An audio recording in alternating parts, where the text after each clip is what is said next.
संविधान आणि भारताचे लोक भारताचे एक सार्वभौम समाजवादी धर्मनिरपेक्ष लोकशाही गणराज्य घडविण्याचा व त्याचे सर्व नागरिकास सामाजिक, आर्थिक व राजनैतिक न्याय, विचार, अभिव्यक्ती, विश्वास, श्रद्धा व उपासना यांची स्वातंत्र्य, दर्जाची व संधीची समानता निश्चितपणे प्राप्त करून देण्याचा आणि त्या सर्वांमध्ये व्यक्तीची प्रतिष्ठा व राज्याची एकता आणि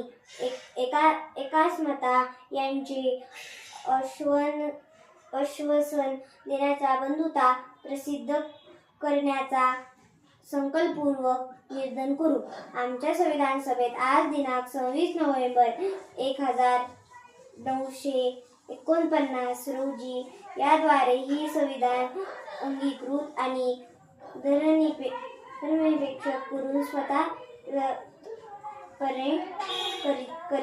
अर्पण करीत आहोत.